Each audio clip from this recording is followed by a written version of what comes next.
Okay, guys, so we're gonna be going over. Hey, rolling in. They rolling in. They rolling in right now. Just in time. Just Welcome, in welcome, time. welcome. Welcome, everybody. Welcome, everybody. We just getting started, everybody. All right, so we're talking about the Affidavit of Truth, and this is the Affidavit of Truth Masterclass with Kiara and Terry Martin.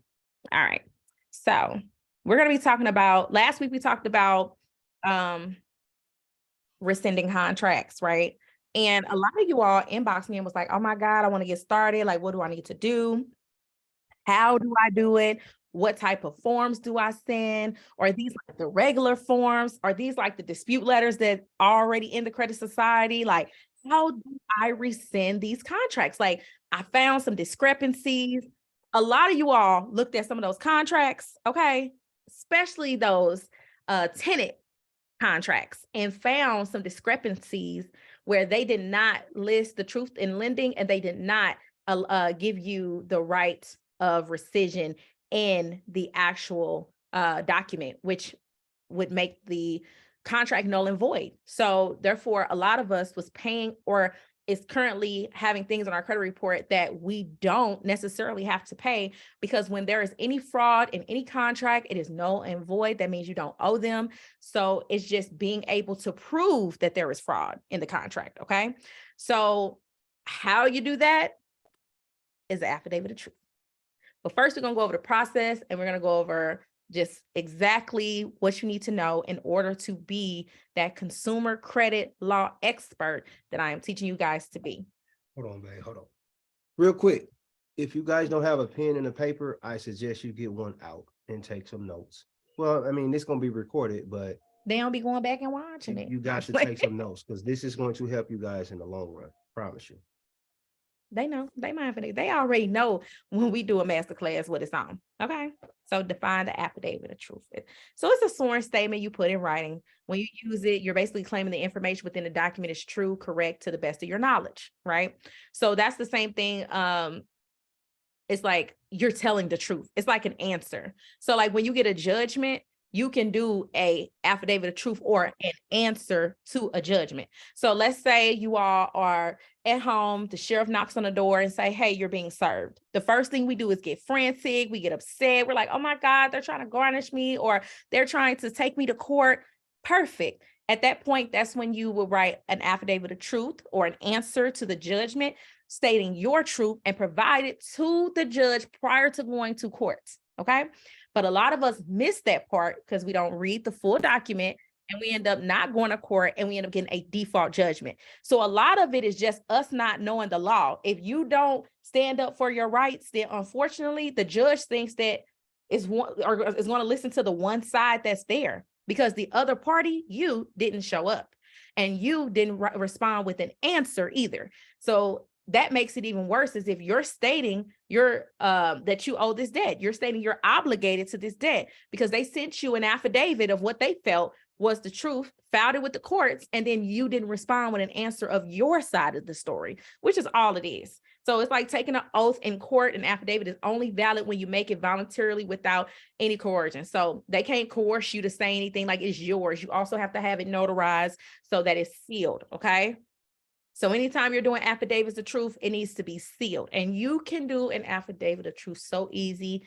All of the legal companies have them. LegalZoom has them. Rocket Lawyer has them, where you can build it out, y'all, based on your state law, okay? So what reason will we need to send an affidavit of truth? Like what type of violations and how are they violating us? I'm going to go into that. So credit liability, consumer rights under the FDCPA are violated on a daily basis. Now, y'all know that debt collectors are obligated to pay you $1,000 per obligation. I've been preaching that since 2020. Now, a lot of people say, oh, I can get $1,000. Okay, well, how do I know I can? Well, according to 15 USC 1692A, that's the section under, y'all can check that out on Cornell Law. But any debt collector who fails to comply with any provision of the subchapter with respect to any person is liable to such person in the amount equal to the sum of the actual damage. Now, here's where it gets tricky because it says the actual damage sustained by such person as a result of such failure. So I could say that because you violated my rights and had this negative item on my credit report, I missed out on job opportunities because jobs checked my credit and they denied me. I was unable to get an apartment because of this negative item was on my credit report. So it cost me more gas because I had a longer commute, or I had to pay more rent somewhere else, or my interest rate was higher, or I had to pay a deposit. And you add all of that up because only you know what they did to hurt you. So yes, in a case of any action by individual, such individual damages as the court may allow, but not exceed $1,000, but that's per occurrence. So only you can say what a person has done to hurt you. Does that make sense? So I just named a whole bunch of ways that one violation has hurt me. And I want $10,000. $10,000? I want $10,000. I don't know how much they want. How much I want? I'm gonna need about 60. You need about just give me it all. Just give it all to me, okay? At this point. No, sit back and really think about something that's on your credit report, whether you owe it or not, because at this point, you never gave permission for the company that you was working with to provide your information over to these third party or the collection companies. So they stole your information, stole your identity, gave it over to this third party, which was all fraud because they shouldn't be sharing your personal information, but yet they did. What did that cost y'all? Think about what bad credit has cost you. A lot. Like seriously, a lot. Who's all heard of ERC? Okay, they on everybody credit. They on everybody credit. Did you apply for anything with ERC? Nope. But I know one thing, a lot of us are trying to buy a home right now, and ERC may be on our credit report, so what they're doing. Oh, wait, hold on. I'm glad you just said that. Let me tell you what else they do. I'm glad you just said that. So ERC, portfolio, all of them, you know what they'll do? They'll stock your credit with soft hits. And as soon as you do a mortgage pull, they'll report on your credit. Yep. I see it every single day. My clients be like, oh, well, I just wanted to see if I would get approved for a mortgage. I did a pre-approval. Boom, all these collections pop up out of nowhere. When you're trying to get a car, anytime you're trying to do something, because they stalk you to see what you're doing. As long as they know you're not applying for nothing, they ain't really worried about you for real because they know your credit bad. That's how they think, y'all. But as soon as you apply for anything, boom, it reports on your credit out of nowhere. I've had so many people that this has happened to. That right there is worth a lot of money to me because you had me at the closing table. I was pre-approved and now I can't purchase my home, or I have to push back purchasing my home because you added these negative items on my credit report without verification or validation. Then you violated my rights multiple times with the letters that you sent, with the mini Miranda. This is a debt. This is an attempt to collect the debt. Any information obtained will be used for that purpose. All of the calls, predatory lending, predatory calling, harassment. You call my job. I told you to stop calling. You continue to call. You call my mama. You call my sister looking for me, embarrassing me, causing me causing me stress. Okay. I need pain. I need suffering. So what has bad credit cost you? Because under the law 15 USC 1692K, it shows you that the actual damage sustained by such person as a result of such failure. I actually got one of those before. I had a debt collector calling my job and they just gave out all my personal information. Hold on, do you not know you could have sued that I did sue them and I got this $1,000 that you're talking about. Who was your lawyer? Because why did you just get 1,000? Oh, because I ain't know no better. Okay. Because not only I need $1,000 for the violation of you calling. I didn't have to get a lawyer. They settled because they knew they was wrong. Yeah, they weren't supposed to do that. I didn't know no better at the time. So of course I'm gonna take that $1,000. They thought they won. They was like, oh yes, we want. They paid that 1,000 quick, baby. They paid that $1,000 and they took it off my credit. I need $10,000 and it removed off my credit. And you can get that. And you can get And that. the reason why we know this is because we both used to work at the same collection company. Yep. And we seen how they behaviors were when it came to debtors. We also had our own collection company. And once we had our own collection company, it was like, nah, this ain't right. This ain't right. This ain't right. We're gonna get the draw suit off us if we talk to these people like that, or if we call and harass these people. Yes, the girl who we did the Like, training literally. with, she used to call and pretend she was the county courts, lying. I said, I'm not doing this. One, Yep. I didn't do good with collections anyway. He was really good at it. I was not, just because I wasn't good at it. And then when we decided to start our own, I'm like, this on you, because I just morally can't do it. Like when my good sister say she ain't got it, she ain't got it. Period. Okay. Yeah, we have to shut that down real quick.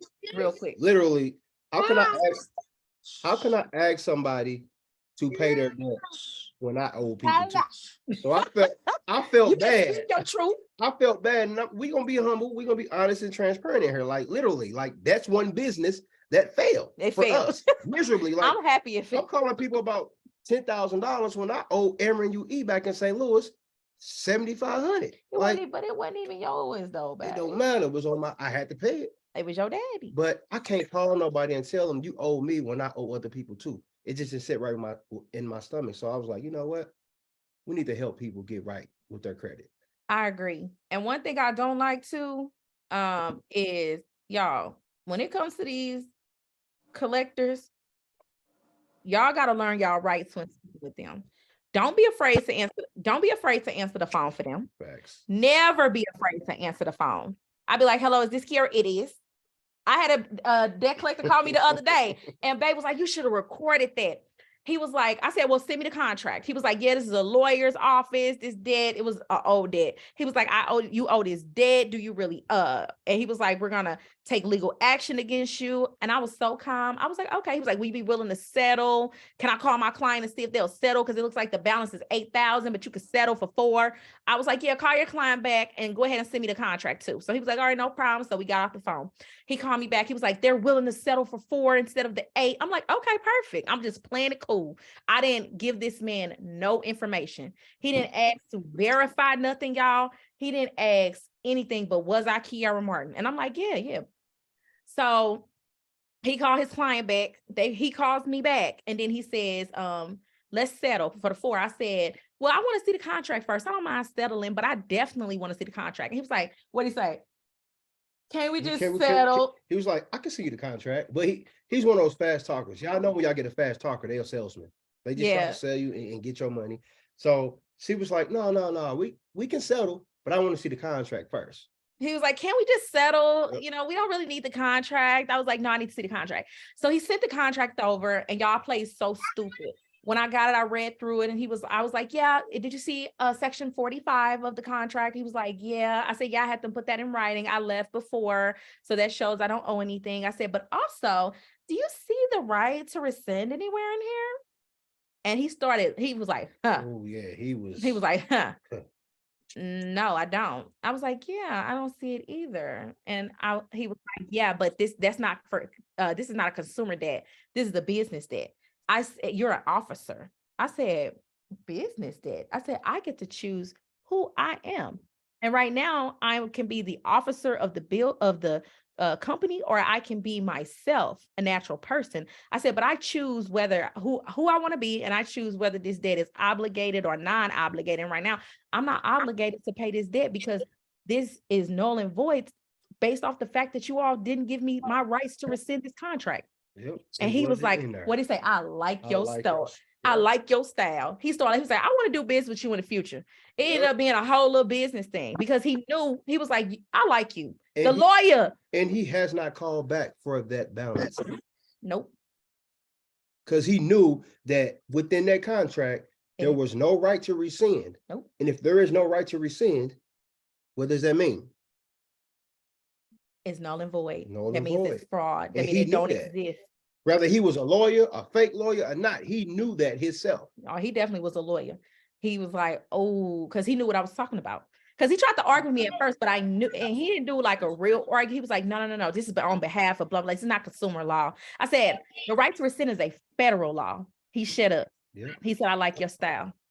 Y'all read them contracts, especially for if y'all owe any, if y'all have any evictions on y'all, if y'all have any credit card debts or repossession, y'all need to be using your right to rescind these contracts, because 9 times out of 10, when y'all disputing and y'all baby, give me a second, okay? Contract, they're not going to give it to you. And if they do, then it's going to be everything you need. It's going to be everything that you need. Okay. So what are considered violations under the FDCPA? Okay. In order to get yourself some money, you must first find the violations and send an invoice for it. Now, y'all my good credit friends. So obviously y'all saw the beginning, the first picture had the little money on it. Charlotte just said she was able to get $1,000. I want you all to get some money as well for any violations that has cost you all any hardship when it comes to your credit. Okay. So keep any correspondence from debt collectors. You will need them to find violations. So if you get a letter in the mail from any collection company, I'm sure y'all, who got a collection company letter with them right now? I got 2 of them today. Got plenty of them. Hold them, because they're going to be, I'm going to teach y'all how y'all can take just that document and get some money. Okay. There are many types of violations that happen every day by debt collectors. Let's talk about some major ones. I don't think they ready, babe. Ready. All right, multiple debts, okay? 15 USC 1692H. If any consumer owes multiple debts and makes any single payment to any debt collector with respect to such debt collector may not apply such payment to any debt which is disputed by the consumer, and where applicable shall apply such payment in accordance with the consumer's directions. So what does that mean? It means that if you made payments on an alleged debt that you allowed the debt collector to assume was valid. Now notice it say you allowed. This is y'all got to know who y'all are. Do not allow these debt collectors to assume that this debt is valid because you don't speak up for yourself. Every dispute letter, who got a dispute letter in front of them? I know it's a part in there that says, if you do not think that this debt is valid, that you have 30 days to dispute or to respond to the letter saying that this debt is not valid. Anybody see that in any of the dispute or collection letters y'all have? Do anybody see that part? I seen it. I don't have mine with me, but I remember reading that. Respond by. And it gives you a specific date. Now, listen, the reason that they do that is because they know most people aren't going to respond. So that gives them, in their mind, they give them the right to assume the debt is yours. Yep. Because if the debt wasn't yours, you would have responded to their letter. Right. A lot of us got bad credit because I somebody said something. Who's that? Sydney. Hey, boo. Hi. So I just had that happen. I just had a debt collector send me an email telling me to respond by, a certain date. And I actually ended up mailing off the letter and responding by it. And they emailed me again, saying that they received it.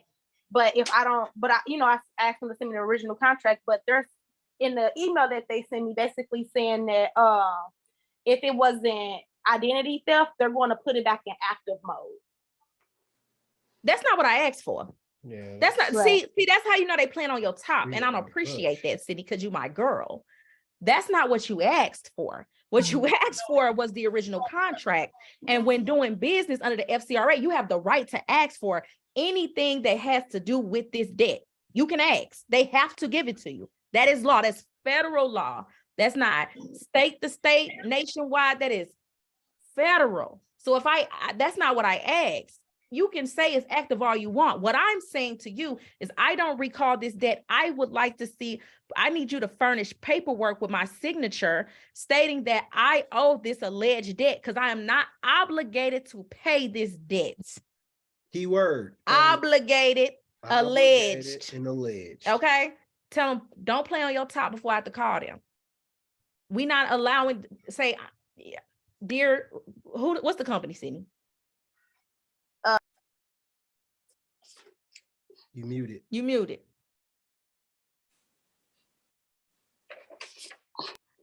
I'm about to pull it back up real quick. Okay, tell me who the people is. Tell me who the people is. Anybody else got some? I got some from Convergent. Oh, not Convergent. In Hazelwood? I guess that's them from T-Mobile. I don't know. It's the worst thing. You can't trust nothing that come from Convergence. You can't trust the thing that come from Convergence. Okay, listen. Convergent outsourcing. That's what it. I guess I don't know. That's it. Yep. That's definitely alleged. Let them know that I'm sorry you assume that this debt is mine, but no, it's not. I'm not obligated to pay this debt without written confirmation that this debt is mine, without verification and validation that I actually owe this debt. Please send me a written contract with my signature. So again, go ahead, Sid. It's National Credit Adjusters. Oh, I hate that. Let's see. But they easy though. They easy. But listen, they trying to hold on for their life, baby. They like a braid on some small hair. Yep. They trying to hold on real tight. They just trying. They like, listen. Don't let these debt collectors skirt y'all. Okay, trust me. There's nothing they can do. Somebody asked me, can't they sue me if I come after them? No, baby, they can't do anything to you if you know who you are and you know your rights. This is federal law. Look it up, guys. They have to comply. Yep. And then you can sue them. Excuse me. They have free consumer consumer credit attorneys for free that will go after them for you. So when you all have violations, for you all who are doing the easy credit repair system, the DIY creditwithkiara.com, on your main page at the bottom, there's an attorney. Our attorney is attached. Upload the violations, Sydney. Send your violations to our attorney and let them go to bat for you and give them the backstory. I sent the dispute. They responded back with this. They're not providing me with what I'm asking for. Yeah. And then we're going to send an invoice because they're wasting your time. Like, why am I going back and forth with you? I asked for one thing. Can you hear? Huh? Send me what I asked for. Mm-hmm. But see, that's what they do. They know that if they play hardball, sometimes y'all, people give up. You're going to do it tonight. Perfect. People give up. And I know some of y'all have been ready to throw in the towel and y'all just started. I'll be like, girl, you just signed up 2 weeks ago. Okay. It's okay. That's what they want you to do. So do not fall victim to not knowing who you are, allowing debt collectors to assume your debt is valid, and not keep going. You have to keep going. Okay. Because they owe you some money. Like, y'all don't even know how much money I got on the table. Okay. Y'all are owed so much money. So going back, it means that if you made payments on the alleged debt, because it's alleged that you allowed the debt collector to assume was valid, it is your right to direct the debt collector to return those payments to you at any time. If they don't comply, it's a violation. I don't think they heard me, boo. So I heard you. When people call me and they say, Kiara, I had a collection company I've been making payments on. Do I still need to pay them? Because I really don't think I owe them, but I was just paying them because they was on my credit and I'm trying to get my credits together because I want to buy a house. Should I keep that payment arrangement? No, you should actually ask them for all your money back. Actually, they owe you some money. I don't think they heard you. Actually, it's tax season all over again because we finna get paid. Period. Actually, we're not paying anything that people assuming I owe. You're not going to assume I owe anything. You need to come with them 50 facts. And if you can't, then I need you to remove it off my credit respectfully. Okay. So that's what that means, guys. That's what that means. Furnishing certain deceptive forms. Oh, y'all. Oh, this is so good because this is what y'all be talking about. It is unlawful to design, compile, or furnish any form knowing that such form will be used to create the false belief in a consumer that the person other than the creditor of such consumer is participating in collection of or in an attempt to collect a debt such consumer allegedly owes such creditor, when in fact, such person is not participating. Okay, so that's 15 U.S. Code 1692J, furnishing certain deceptive forms. We already know that you are the original creditor. I've taught y'all this already. Are you participating in collection of the debts? No. Original creditor, Charlotte, are you participating in the collection of debts? Are you participating in collection of the debts that you owe? Because you're the original creditor. So that paper you just said the original creditor was who? First Access. No, you're the original creditor. So are you attempting to collect the debt on behalf of First Access for yourself? No. Oh, okay. So this means that every contract you signed is a violation of this section because the contract states that someone other than you, the original creditor, is collecting the debt from you. Hallelujah. Amen. Where's the tambourine at? Yeah. I noticed too many people quiet. I need y'all to get off mute because the next part is building and I don't want to go over nobody's head. If you're lost, tell me. Please. I know Sydney get it. I know Charlotte get it. I know Denise get it. But everybody else quiet. Come on, give me some. I'm getting it. Excuse you. We all know. Who said excuse you? We all know that. There will be who? That will be Candy. Oh, baby, I thought you was doing homework, baby. I thought you were doing homework. Oh, listen. And I got my notepad. You tried it though. Okay, you better get that homework done. You got 10,000 words to write. I'm listening to. I'm just absorbing the information. Okay, Horace. But remember this, y'all. I'm most definitely listening as well. You know, hey, Daryl. What's going on, y'all? Hey. Remember, we all know that this country is built off of stepping on others, right?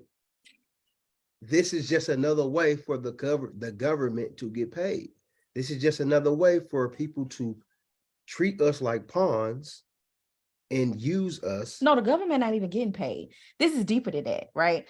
This is how the elite, the top 1% in this country stay the top 1%. Yeah, this is what it causes the wealth gap, okay? This information here, because you better believe Trump knows this. Oh, for sure. You better believe Trump knows this. You better believe Jeffrey Epstein knew this. You better believe all of the people with less pigment knows this. They know it. You better believe that they know it. That's why they start these businesses, they bankrupt these businesses, and they remain rich. They don't pay taxes. And he's still walking around free. Donald Trump free doing a bankhead bounce, okay? Because he ain't got to pay no taxes. But the people with pigment who are in communities that, one, don't even have fresh vegetables and fruits, okay, let alone good education systems. Half our schools don't even have books. They took music out of our schools. They deprived us. They have these don't even get me started, y'all, because it's deep. But what I'm trying to get y'all to understand is, why would we know this information? Why? They've been filing bankruptcy and getting this stuff off their credit for forever because they know this stuff. Yep. They know this. That's why when I tell you that man with less pigment that was on my phone laughed because he knew exactly what I was talking about. And ain't called me back. He knew I knew what I was talking about. What, Penny? He was shocked that I knew it. I said, well, I don't see the right to risk. And I played so dumb, y'all. I wasn't smart. I didn't go crazy. I was like, well, I'm looking through the contract and I don't see that there's a right to rescind. Do you see it? And he was like, no, you're right. I don't see it. I said, so that would mean that this would be fraud, right? It'd be null and void. There technically wouldn't be a contract because that federal law that states that it should be in there is not in there. And he was like, I knew I had him. I knew I had him. Like, sir, don't call me anymore. And you all can have them too, if you know what you're doing. So because, let's go back, let's bring it on home. They're furnishing deceptive forms because they're sending you a statement saying that they're attempting to collect a debt with this statement, and they send you a statement, right? That statement in itself, where they're saying that they're charging you, where there's a balance in the positive, that balance ain't coming in a negative. Anybody send a bill in a negative? Mm-mm. All y'all bills in a positive, right? Yeah. Very positive. Very positive. So therefore, that is null and void. I'm the original creditor. Y'all know, I know y'all have heard that we have our own bond. We're publicly traded. That's why the United States is a company. How they got into debt is they leveraged us. So when we're born, we get birth certificates. They give our kids birth certificates, and then our birth certificates, our trust accounts, which is the bonds that the United States put on us, the company, the United States Corporation of America puts on us, and they sell it, and they get bond, they get money for it. So they get money for every American that is born. That's why for each dollar that we have, we spend $77, because every person that's born, we're putting notes on them, bonds on them, and then they pull the money out. So as we get older, our bonds grow and more money goes and gets deposited into those bonds. So when you do any type of social security number, they pull it. When you buy your house, when you buy a car, they sell your information to a referral partner. Banks don't got no money. They're referral partners. So then the bank pulls the money from the Federal Reserve, the Fed, they pay for the entire transaction. And they just print the money. They just print the money. And it comes out of your account, your trust account, and it's paid for. So we're double paying anyway. Don't get me started. Which is why this is how you're the original creditor. Okay. That's another class.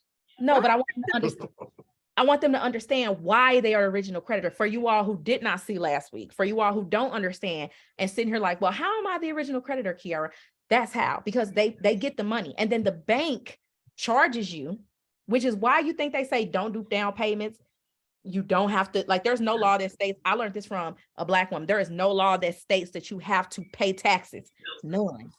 She went all over the globe, and they tried to lock her up for a felony, and they couldn't, because there was not any felony. They told her, they said, you just shouldn't have told people. You just shouldn't have told people. See, we're late. We're late to the party. They've been not paying taxes. They've been getting over. They've been writing every single thing off and still being able. Do you know, y'all, that y'all can buy a home as an entrepreneur with just your bank statements? They never told us these things. They like, you gotta have 2 years of W-2s. You say what now? Yes, Horace, you can, it's an entrepreneur loan. You can buy a loan with just bank statements if you're an entrepreneur. Not many lenders do it, but they do it. It's not as widespread as conventional or FHA, but yes, it is possible. And I know some Black ones that just start doing it. They just start doing it. But this has been a thing for a very long time, y'all. Also, the USDA loans, like, we could have been getting these loans in these rural areas, buying the land and getting the land and the money for the build on the land years ago. They'll build the house, and you buy the land and build a house all rolled into one single loan. The interest rates are super low. The land and the house build is super cheap. This is real. We're far behind. That's why the gap is like this when it comes to wealth. So understanding who you are the original creditor, y'all. A bank can't do business without you, good credit or bad. When you got bad credit, they make more money, because that's subprime lending I taught y'all about. Well, you got good credit that make money off of you because they become your partner. Prime lending, right? Prime, when your credit is good, they pay you, because prime bank accounts, that's who gives you, like American Express, who gives you reward points, who give you free upgrades and things like that. With better credit, you get free travel, points, cash back. Those are for prime members. You basically get paid for having good credit. But when your credit is not so good, y'all, technically, they can't deny you for nothing. They can't deny you for nothing. I remember Candy got denied for something. I said, nah, go back and talk to them. She went back, and they went ahead and gave her what she wanted. Navy Federal tried to play her. I said, no. Remember that, Candy? Yep, Navy Federal credit card. They tried to play you. And I said, no, write that reconsideration line. You can do a reconsideration for anything. Anything. Even if they give you a $5,000 limit, you can do a recon to have more. Yeah. Because they got that's more. Not enough. Yeah. They got more. Even if Navy Federal give you 25,000, which is, people think it's the max. It's not. Mm-mm. They can give you.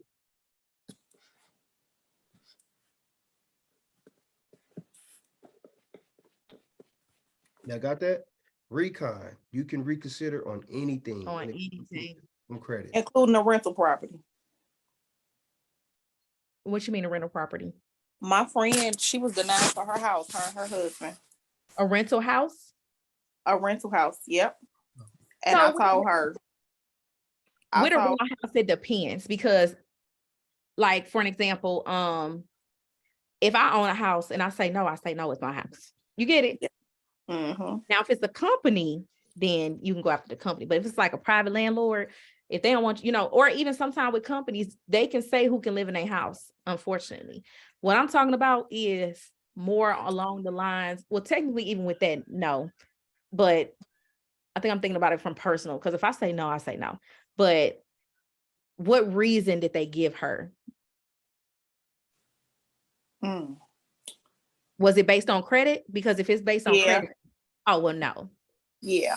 No, they can't do that. Yep, it was based on you technically can't be denied for anything. I want to tell y'all something.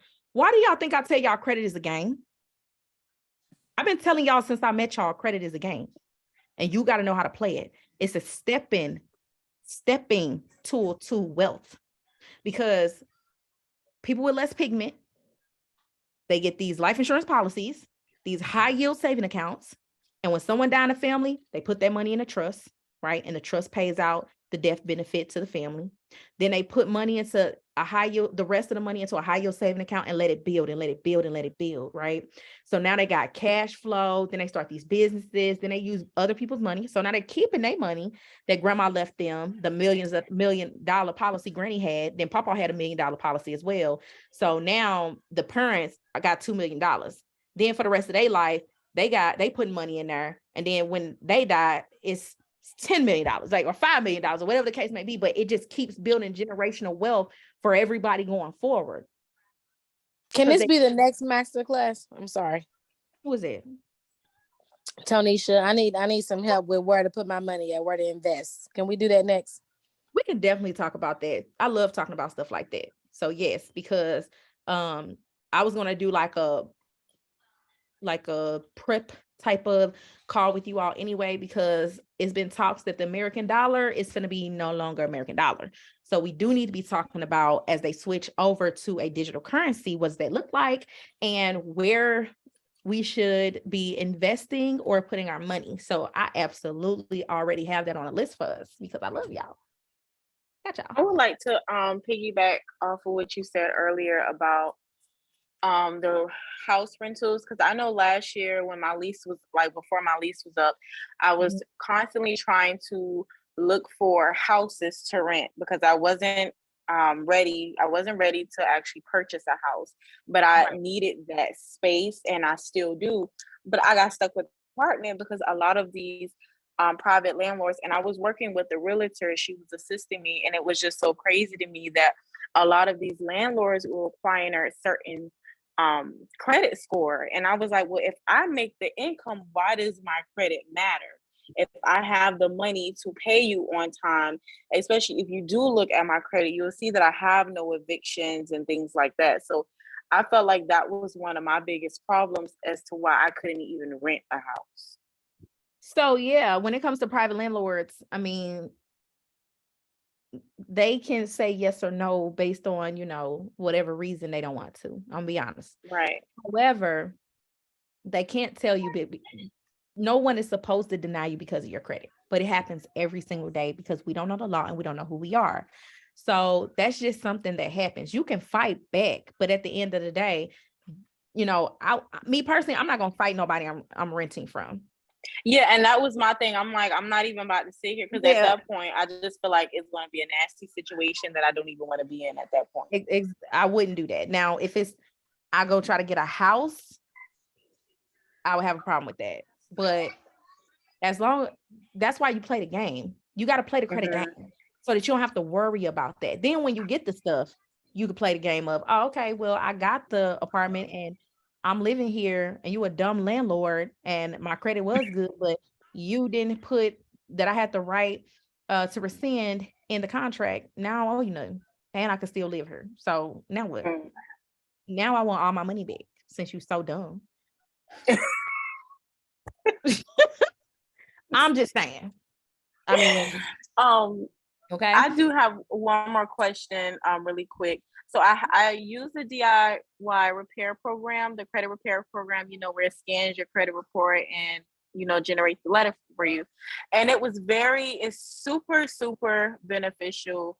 Like, cause I'm telling you, I'd be so clueless, especially when it comes down to generating a letter. I'm like, what the hell am I supposed to be putting on this letter? So Right. the fact of that, you know, that system like really has helped me.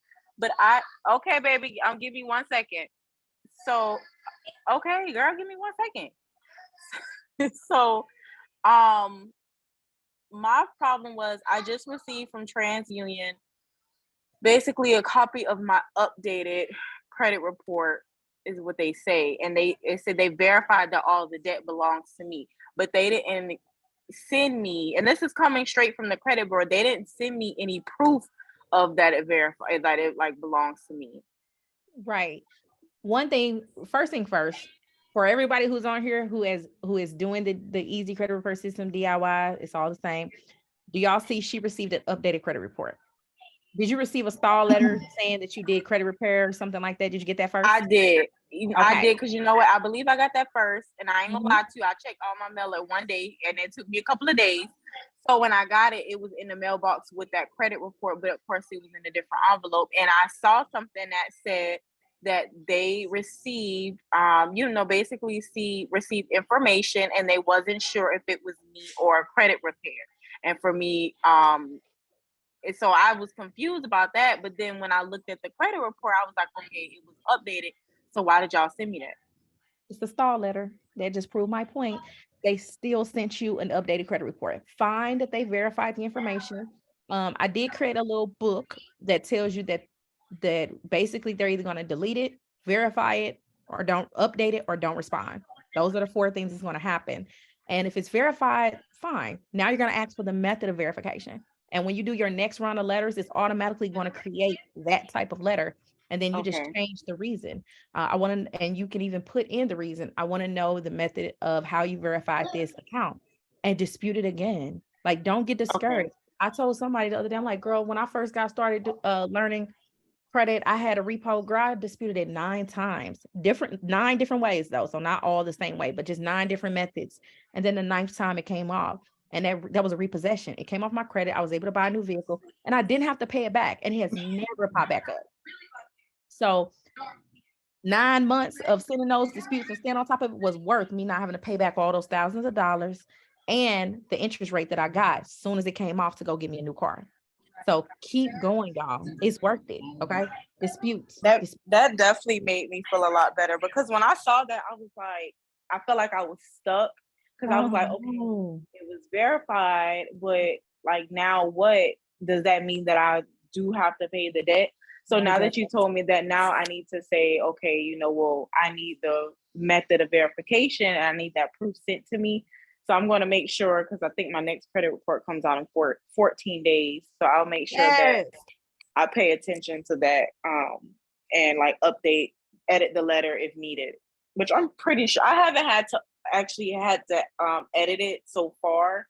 No, yeah, it's the AI system takes the credit report and does it for you. So that's the best thing. Yeah. I'm always speaking with developers to make it better all the time. So that's something that I'm working on as well. But it pays to do it and come to these classes, guys, because when you come to these classes, what I'm teaching you coincides with what you're doing, because then you'll understand when you get something back. You're like, hold up, I'm the original creditor. Like, hold up, I ain't asked you for no bill.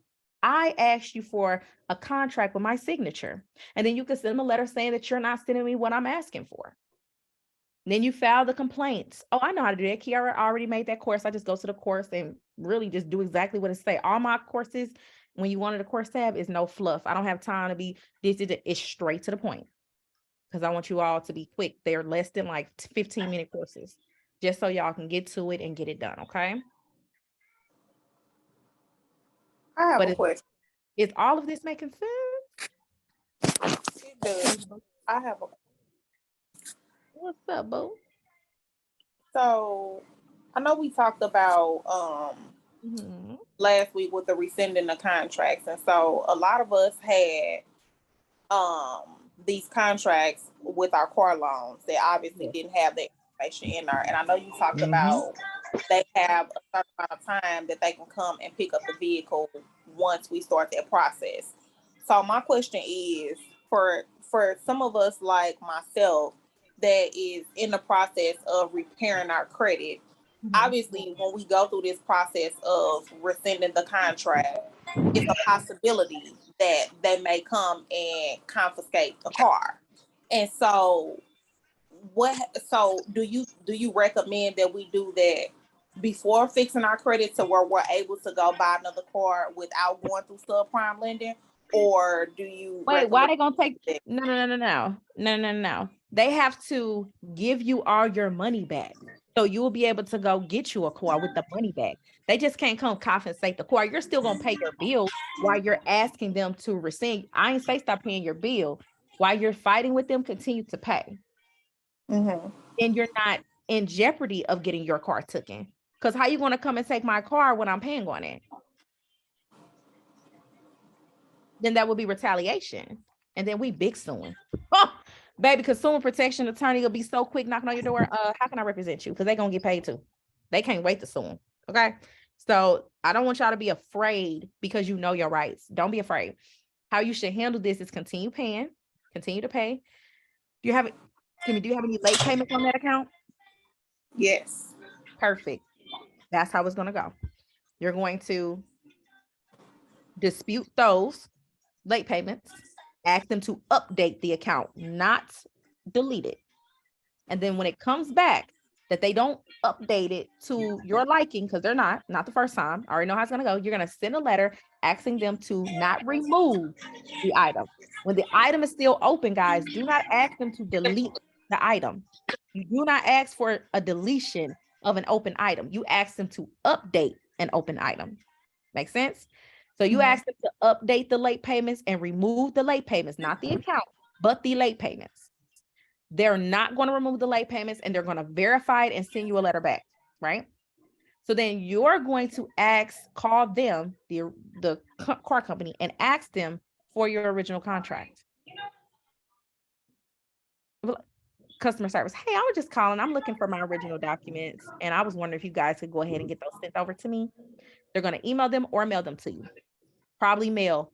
Once you get them in the mail, you're going to scan your documents if you don't have them. If you already have them, if you already have your documents, then you're going to send a letter back to the bureaus and let the bureaus know that that account is reporting late because technically they're telling your business, which they're not supposed to be doing, and reporting these items late, which they're not supposed to be doing. So you're going to let them know that the contract is null and void because you didn't receive under TILA your right to rescind with your documents, okay, during signing day. So let them know that then therefore you're asking for the account to be removed from your credit report and for you to be compensated for every dime you spent. Calculate the down payment plus every monthly payment you paid. And then you're going to send them an invoice. You can find an invoice anywhere on Google. What's that? Google Pages, not the sheets, but the page one. Google Doc has an invoice template. Go through your Gmail, go to Google Docs, look at the templates instead of clicking blank, get a template, write all of that on there, print it off, and send it with your dispute. Watch they start paying attention. If we're going through the do-it-yourself program, how do you recommend we do that? Okay, so in this particular case, the DIY only sends it to the bureaus. So I would do this myself. Okay. I would do that myself. I would take that, and I have a letter I can send you for that you can use and just submit it with your information. Okay. Yep. Can I have a copy of that letter as well? Or can you like post it in the feed? Sure will. Thank you. Give me till tomorrow, okay? Because today I'm going to sleep after this. Look, I'm on Red Bull right now. I'm so tired, but I got y'all. Also with the okay, so with the DIY program, since it's only going to the credit bureaus, should I still be reaching out to the debt collection companies as well, or just stick with the credit bureaus for now? So that's a great question. I would send something directly to the collection agencies. There are letters in the credit finesse group that you can, course that you can download. I've already done the work for you. Just add your information and I would just mail it to the creditors. Just one letter to each creditor. Okay, so basically just take the same letter that's like you said, just add the information and just mail it off. Already done all the work. It's so much stuff in here, y'all. Search the society. It's tons. It's dispute trackers, it's debt trackers, it's credit card trackers, it's so much. All my previous master classes, the credit society been open for 2 years. So the answer's in here. And do you also feel like that will also be a good alternative in case like the credit bureaus are taking forever to delete stuff off your report? If the collection agency say, hey, I'm just going to go ahead and delete it, then the credit bureaus don't have a choice but to delete it, right? So sometimes what I'll do is when it comes to the bureaus, I'll send a basic dispute. Then to the collection company, Lewis, relax. Then to the collection company, I will send a method of verification letter. And then they'll be like, I didn't verify this. And then I'll be like, okay, then I'll send that to the bureau and be like, if they didn't verify it, why is it still on my credit report? I trick them up all the time. That is really good because the fact that they said that everything was verified, but if the collection agency said they didn't verify it. Okay. Perfect. Thank you. Yes, that makes a lot of sense actually. And I feel like that might need to be the route that I go down before I do the third round of letters. So I think that would be a good thing to do as well. So we normally do it the second round or the third round. So the first round, we would do to the bureaus or agents, credit reporting agencies, where we'll do personal information, which that the system does personal information, and then we'll do all negative items. And then next we would do where we only send letters to the collection agency. So however many it is, we send the same letter to them directly to their address. So the addresses can be found on their websites, or any letters that they sent you, respond right back. So whatever letter they see, if you have letters, find a letter, find the address and respond right back. The letter is so easy to create, y'all. Get the letter, put it in, paste it, copy it, paste it into Word and change your information and print it out. Okay. Go to the I don't like going to the post office. I normally be going to UPS store because I be wanting to track my stuff. Okay. Go to the UPS store, mail it so that you have the tracking, you know it's sent, it'll give you all the information you need and it's faster, right? And just wait on it. They're gonna start sending you stuff back and they're gonna delete it. I had a client today with what is it? Finance. It was something finance. It's a big one that we did this method for, and they finance. Yes, finance. Finance. It's a H, finance.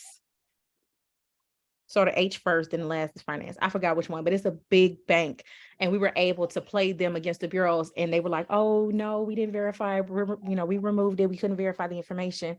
We're removing it off your credit report." We sent that over to the Equifax TransUnion, and boom, it was gone. Okay, I'm gonna do that because, like I said, my credit report comes out in 14 days, and that will be the third round that I'm going to start. So I think now it's time for me to start reaching out to these debt collection agencies. Do it now. So by the time your next update, that stuff could be updated by then. So do it right now. Go and because I just sit, I'm a receptionist, so I just sit on my desk all day, sit on the computer.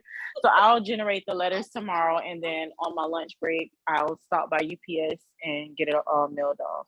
I want to see some pictures. Drop it in the society. Let us see some proof. I love y'all when y'all be sending y'all proof that y'all doing what y'all supposed to be doing. Okay, I love it. When y'all send y'all next rounds, go ahead and drop it in the society. I want this to be educational, conversational. I want us knowing what each other are doing. We need to be holding each other accountable. Y'all so shy. Okay. So I just want to verify, or just want to verify for people who probably don't know. So say like a credit agency saying you like, this is your debt, you have to pay it by like this date. The letter that we're sending out is the verification letter to tell them to verify this. Is that correct? Correct. Okay. You're responding to that. Yep. I went like 3 months without being in a credit society because I had to get my funds right and get my household together. But baby, I'm back, and I had really needed this because when I seen that DIY repair credit repair program, I signed up instantly. And then she was like, I need you in a credit society tonight. So I was like, okay, let me get back in here. I feel like they go hand in hand because they do. Like they go like you're gonna have questions, and two is more to learning than just sending letters. Like I want you all to know how to never be in this position again, and how to leverage your credit. And more than any time, like right now, it's so important to be working on your credit and knowing who you are, because again, a lot of this stuff on our credit report is just us allowing them to think that we owe the debt and not verifying. It's not their job to verify that if we don't ask for it. Closed mouth don't get fed. If we ignore their attempts, then they put it on our credit. And the credit bureaus are not on our side. And it's like, you want to get to it before it even get on your credit. I want to teach y'all, so when y'all get a letter, y'all like, oh, I already know what I'm going to do. Boop, boop, boop, mail it off right then. So it don't even hit y'all credit no more. A lot of this stuff is just on there because they assume it's all debt because we never responded. Definitely needed this because I have to ask questions. I need that one-on-one. I need that, no, do this or do that, or don't do this or don't say that. Like, I need that. And people are like, oh, you know, why pay for this? Go on YouTube. Because I can't ask those people on YouTube, okay? Because they don't respond, first of all. And I need somebody that I can talk to at that moment to be able to answer my questions. And like, y'all are fast. Even if we weren't on the Zoom, I can send you an email like right now, or send a chat in a credit society, and somebody is going to respond with the answer that I need. And that's what I need. Like, at this point, don't pay attention to what's in my wallet. Just know that I'm getting my funds together for me and my household. I know that's right, baby. And I'm hoping that I can help you get some funds with the stuff that we're learning, because anything that I can do to help y'all, I'm going to help. Okay. Yes, baby. And that's what we're going to do. So let's go ahead and jump back in, guys, because I want y'all to learn this information. I love y'all so much. Thank y'all for loving on the DIY. Thank y'all. Some of y'all are bright future clients. Thank y'all for being clients. I said, me and my husband set out this journey to help everybody. No credit report left behind. I wasn't worried about funds. I wanted a program that was affordable, that could help people no matter what. Okay. So this is what this is. And I appreciate y'all so much. For the bottom of my heart. So we getting back into it. 15 USC 1692F, unfair practices. A debt collector may not use unfair or uncontrollable means to collect or attempt to collect any debt without limiting the general application. The following conduct is a violation of this section. Y'all paying attention? Use any language or symbol other than the debt collector's address. Wait a minute. This say use any language or symbol other than the debt collector's address or any envelope when communicating with a consumer by the use of the mails by a telegram, except that a debt collector may use his business name if such name does not indicate that he is a debt collection business. Unfair practices. Hold up, Danica. You got your letter right there with you? Yes, ma'am. Is there a logo at the top for the company? Is the letter on a letterhead? Oh, I got one. Let me see. Nothing. What's that is? Can you see? Yeah. It's no letterhead. It just has like their name and address, so you can contact them. Okay, who got one with a logo or a letterhead? I got one with a logo. Let me see. It's a urgent care bill. And it's got a logo on it? Mm-hmm. Well, this say that, let me read this again. Using any language. Any language. Let me make sure. Okay. Using any language or symbol other than the debt collector's address or any envelope when communicating with the consumer by the use of mails or by telegram, except that a debt collector may use his business name if such name does not indicate that he is in the debt collection business. What's the name of them companies that y'all got letters for? I got Receivable Solutions. Okay, that receivable. Okay. Look at the envelope a debt collector has sent you as an attempt to collect debt. Is there a symbol or logo on it? Was there any symbols or logos on the envelopes? Just say first class meal. Yeah, mine doesn't have a logo either. Does it say it's an attempt to collect the debt? It was from Jefferson Capital, and this is the only thing, I don't know if y'all can do. Hold on. I I gotta got take. from Credit Collection Services. It said we are trying to collect the Let me see, debt. Charlotte. It say you, okay, violation. Okay, turn around to the front. Where the front at? That is the front. I mean, the part where the debt collect is.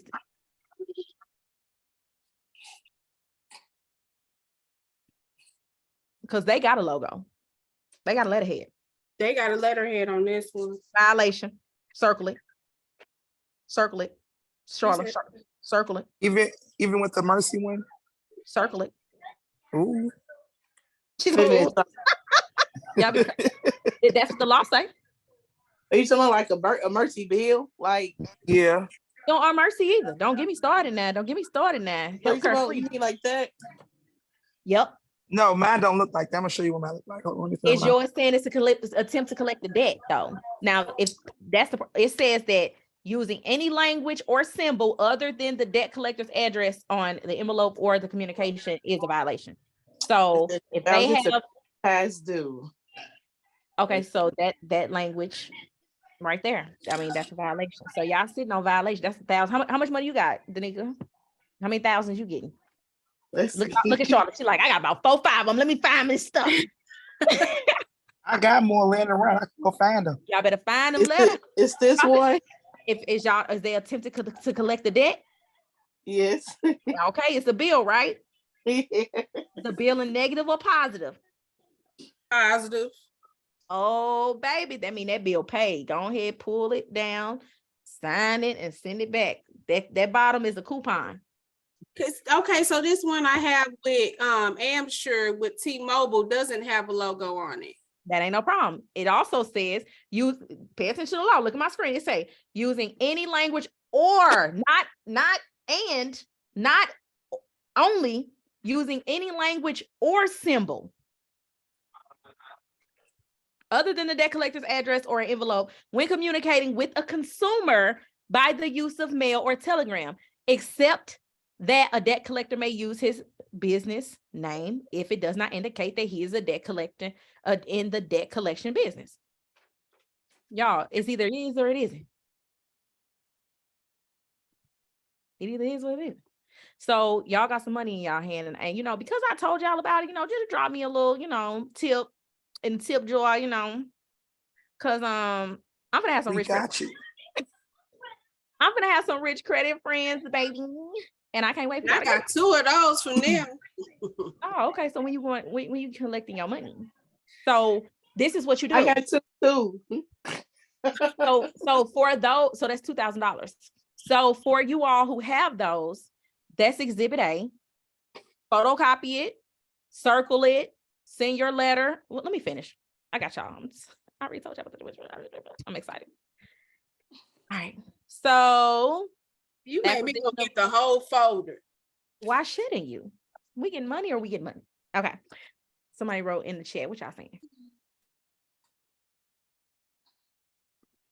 There are so many third-party debt collectors with word collection in their name. That's a violation. Tell them, Nas.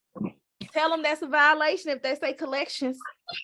If it say collections in your name, that's a violation. Find all of them. I can't wait for me to receive a letter. I'm just going to send an invoice. I'm sending an invoice. I don't got time to talk. So here's another one. Any debt collector communicating with any person other than the consumer for the purpose of acquiring location information about the consumer shall not state such consumer owes any debt. Now, Charlotte, this is how you won, because this is the first part they messed up. They should not have stated to anyone else that you owe the debt. Take a look at any letter a debt collection has sent to you to attempt to collect the debt. Look for the phrase, this is an attempt to collect the debt. Any information obtained will be used to do so. It's a violation of 15 USC 1692B for a debt collector to make that statement. Baby, I'm about to sue everybody. as we Get my Period. coins. Period. I need my coins now. They said they leave that voicemail on my phone part every day. Okay, Is so that what figure you out who it is who left that voicemail on there and send them an invoice. Find out their name, Google their address, send them a dispute letter and an invoice attached. So you said they can't say we are trying to collect the debt that you owe Mercy. We will use it in this information. Collect the debt. Any information obtained will be used for that. Oh wait, first off, we're going through violations. So if y'all are finding multiple violations, it's $1,000 per one, and there can be $1,000. There can be more than one violation in one letter. Oh Lord. So is it a violation each time they call? Because I got like voicemails of like a call every other day. Oh, that's harassment. So yes. Yeah. You have to look, invoices. Where the money? How to get paid? So you may be wondering, how do you get paid once you find these violations? An invoice. You must invoice these debt collectors for violation in order to get paid. Remember, $1,000 for each violation. Y'all, not each company, each violation. So if you looked at they sent you a letter and it says this is an attempt to collect the date violation, that's 1,000. If they have a logo, that's 2,000, another violation. If their name is Martin Collection Company, another violation because they have collection in their name. If they mention anything else other than their address and they have like lingo of just about your alleged debt, that's $4,000 on one letter.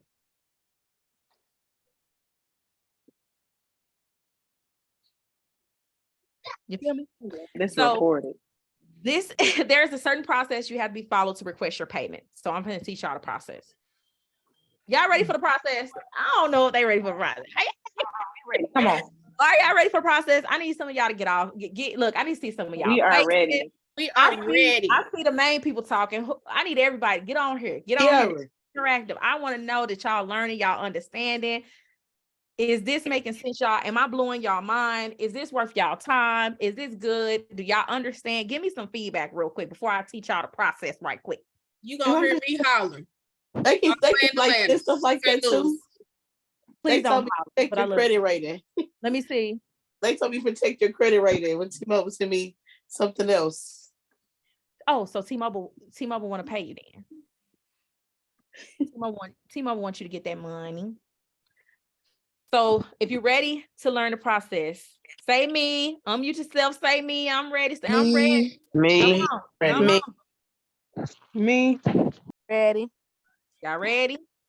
Let's get it. Yeah. Let's get it. Patrina on her quiet. You on her, Patrina? You at work? I said me, and then I put my mic back on. Ah, okay. I'm like, I ain't heard you on this call. Hey, boo. What's up? All right, y'all. So y'all ready to learn how we finna get this money? So exhibits, okay? Exhibits. Dominique got her pen. She like, I'm ready, Kiara. Come on. I love it. Start by finding your violations, okay? Get out any mail, telephone records. No, notice this says telephone records, boo. So for y'all who's saying that they're harassing you, because that's what that is. That's harassment if they keep calling you. And it's also a course in here about debt collector mistakes that can land you a check. Y'all make sure y'all check that course out in the Credit Society. But once these violations are found, you must make copies of them and label them because these violations are going to be your exhibits. Okay. So for an example, remember how I just told you, Charlotte, to circle it?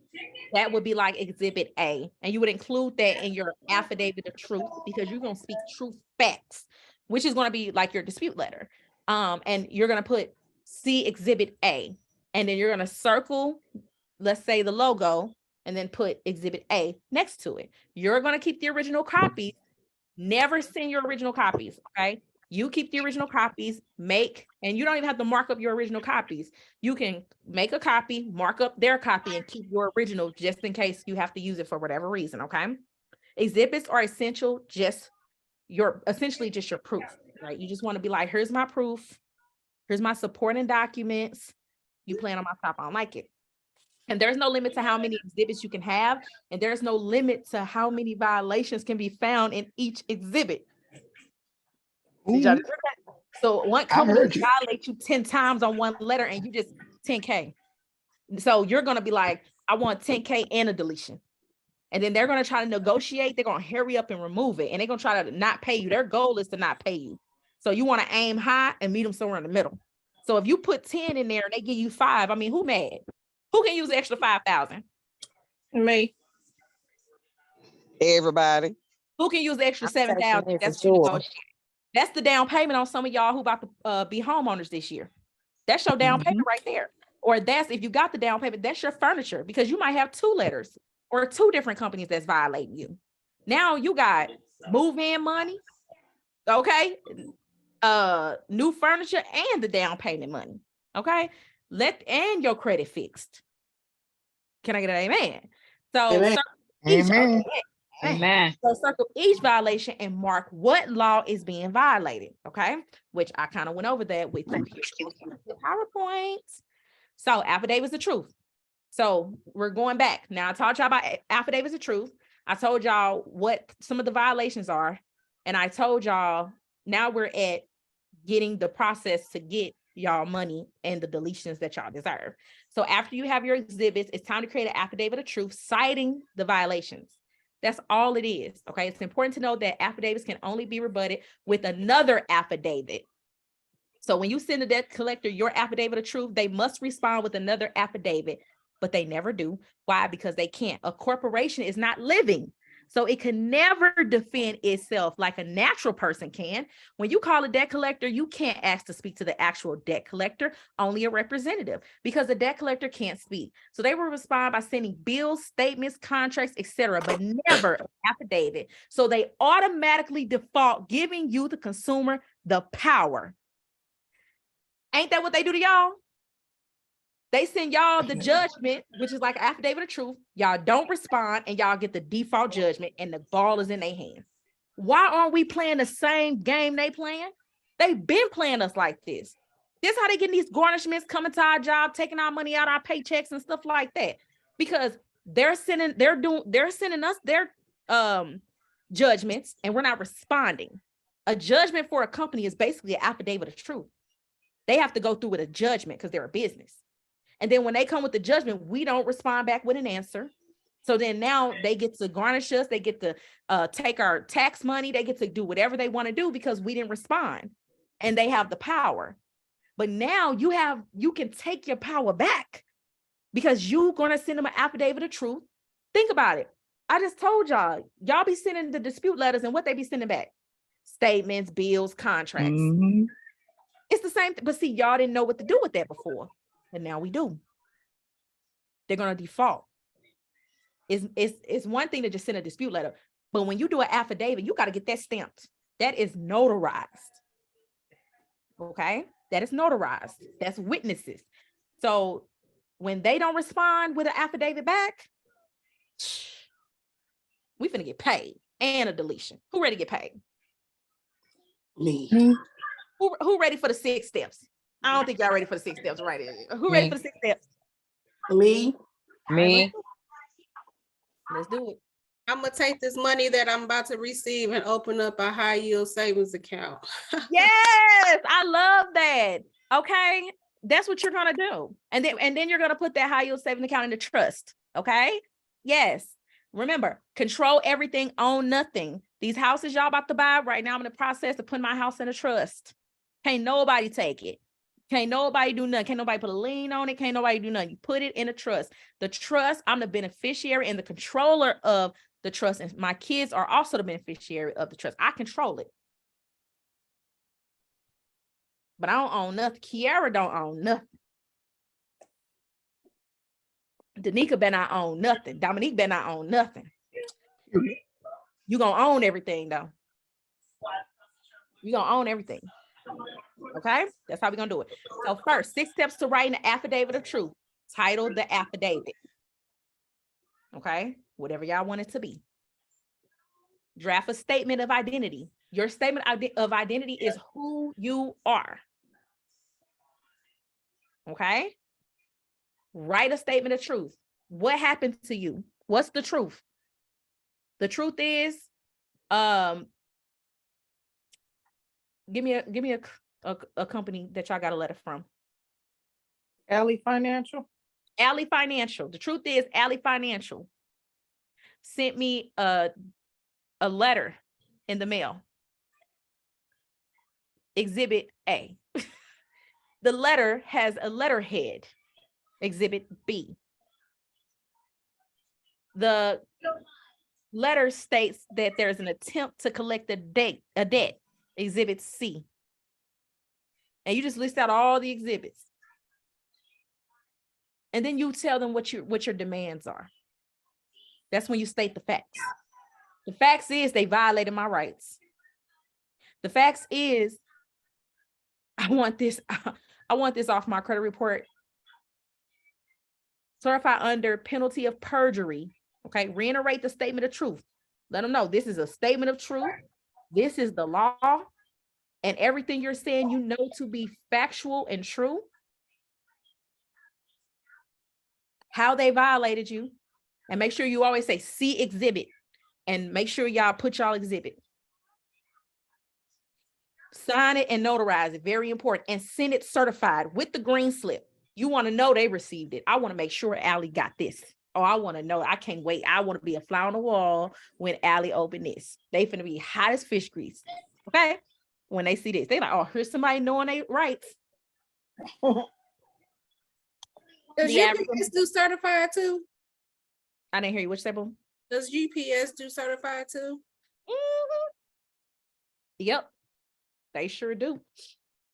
An affidavit of truth merely states facts. It does not request anything because it gives the debt collector the opportunity to rebut with another affidavit. But remember, they're not able to do that.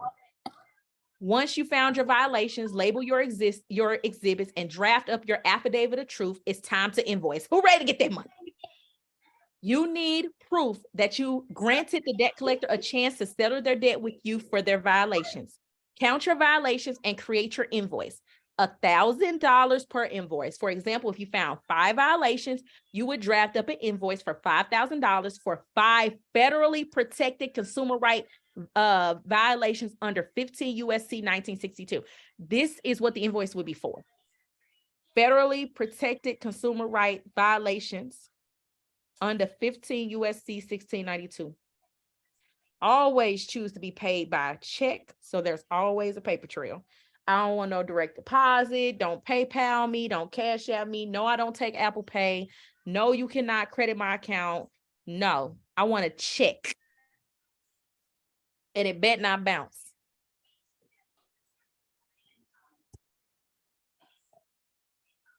Remember, you all can talk spicy like that because you're the original creditor. You know your rights.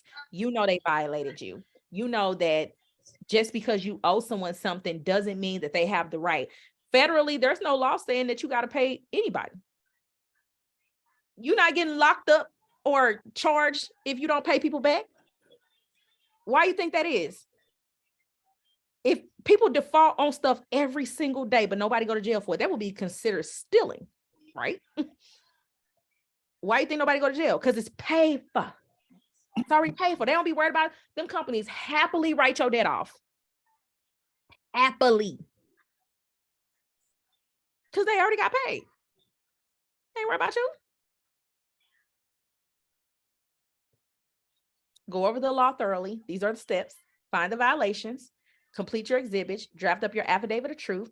Make your invoice. Make copies of everything and save them for your records. Mail everything to the debt collector via certified mail with a return slip. That's the green thing. Make copies of the certified mail and return slip. So you got everything. Next steps. While you're waiting for a response, go ahead and file the CFPB complaint detailing all the violations and your requested remedy. I don't think y'all heard me. going to file the CFP complaint as well, because the CFPB is your best friend. They're going to get involved as well. They're going to be like, oh, Allie, I've seen the exhibits. Charlotte has a case. What are you going to do? They're going to mediate. They're going to try to mediate. So not only did you send over your affidavit, got a ball in their court, but then you got the CFPB involved, who is literally going to go back and forth to try to get y'all to rectify the situation.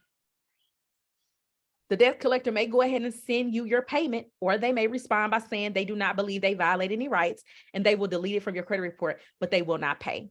No corporation can tell you whether you've been violated or not. If they didn't respond with the affidavit, then they have defaulted.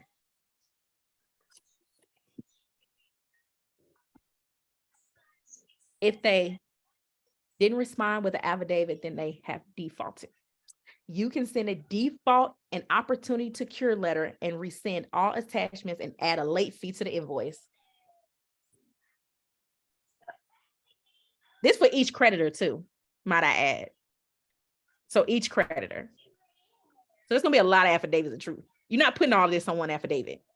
You're not gonna take all those letters and make one affidavit. You're gonna do an affidavit for each creditor, even though you're the original creditor. They're trying to collect debt on your debt. They trying to do your job. Okay. They trying to collect debt on you. You are the original creditor. Okay. This is your money. So you may have 10 affidavits to do. And let's say you like, cool, 3 of them went ahead and just removed a repo, a eviction off. I'm cool with that. But then that last one went ahead and paid that $5,000 invoice. You taking it or you leaving it? I'm taking it. Give my money. Communication. Does signing a contract grant a debt collector basically the right to contact you? You would have to read over the contract yourself to see if it does. But even if the contract did grant the debt collector permission to communicate with you, you could still send them a cease and desist and demand that they cease all forms of communication with you. I always tell them to send it in writing. Don't call me. I don't want to talk. I do a cease and desist and tell them to only communicate with me via writing. I don't want to talk to you all. Don't blow my phone up. Even when they call, if I have a debt collector calling, I'll say, hey, is this your, hey, yes, this is, can you stop calling my business number? Because legally, if you tell me it's your work phone, they have to stop calling. Can you communicate with me via writing only? And they're going to say, well, what's your address? Whatever address you have on file, if you've reached the right person, then you should have that information. Go ahead and communicate via writing only. I would like to cease and desist all verbal communication. Therefore, you all, because sometimes they can be intimidating. It can be very stressful. You're trying to figure out your finances and they blowing your phone up, calling your job, calling your family. That makes you feel sometimes just like anxiety, uneasy. You know, it keeps you up at night, keeps you thinking. And they do that on purpose so they can pressure you into paying. So if from bill what you say, Candy? I have 81 voicemails from bill collectors right now. So that is actually very predatory. Like, why would you call me that many times? That's all I need to know. Like, I need to know. Like, that's harassment, Candy. I'm not playing. That's some money. Before I knew about the credit society, I had to change my number because I was being harassed by creditors. You don't block them? Yeah, I know. I changed my number because I got. No, you can block them. They gonna call you from another number, baby. They be when we used to work in collection. We got 100 numbers. You block it, we call them from another. No, but if a consumer notifies the debt collector in writing that the consumer refused to pay a debt or that the consumer wishes the debt collector to cease further communication with the consumer, the debt collector shall not communicate further with the consumer with respect to such debt.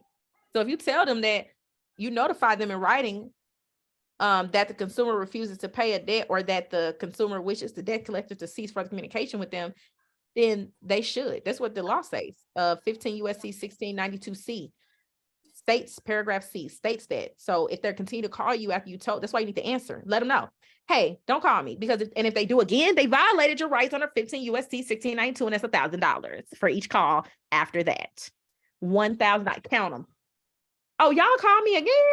I know that's $2,000 now because I've told you all to stop calling my work phone and to cease all communication with me And it's my right under 15 USC 1692C that you all have to stop calling me if I'm notified you all that I'm refusing to pay, or I don't want you all to, now notice it say, notifies the debt collector in writing. So you say in writing. Tell them over the phone, but also send it in writing. Put y'all stuff in writing. There's also a cease and desist letter in the society as well. I'm 99% sure. If it's not, is Nas, you're on here?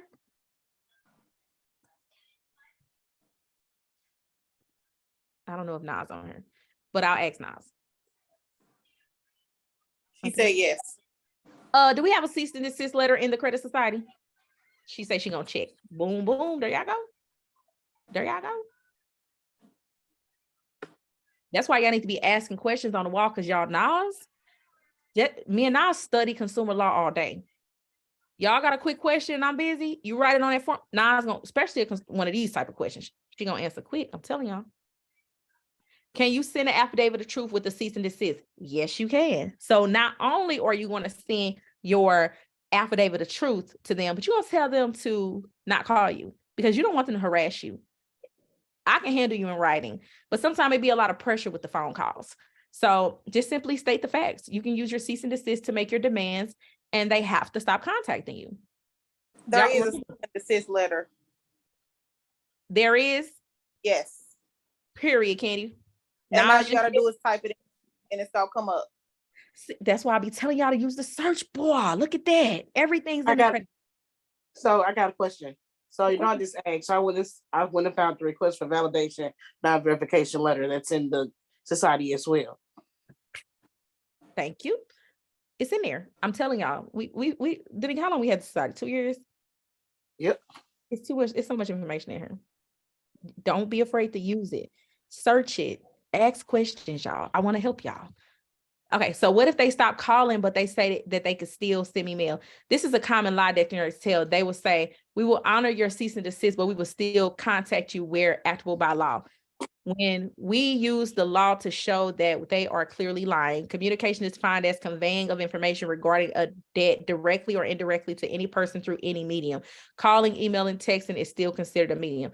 Now, with this, I've had a debt collector tell me, well, you said stop, communicating. So they didn't send me my check. They just deleted it off the credit report. Because they was like, you said don't mail you nothing. So they ain't mail my check. I was hot as fish grease. I was hot. I said, where's my check? I want my money. Because that was a fat check. That was a fat check. But they said I said to not contact me. So they just removed it off my credit report. What if a debt collector does not honor your cease and desist?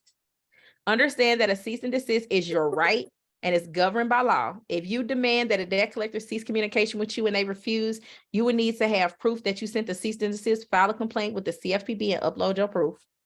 So let's talk about the little collections that you're not going to do the affidavit of truth for, right? Let's say it's a medical bill and you just want to dispute that thing, but the medical collection keep blowing your phone up. This is when you would use this. Mail them a cease and desist, okay? And then with the cease and desist, then go to the CFPB and upload it. And remember, there is a course on exactly how to file a complaint. Just use the search bar and it'll pop right up for you. That'll give you step-by-step directions on how to file a complaint.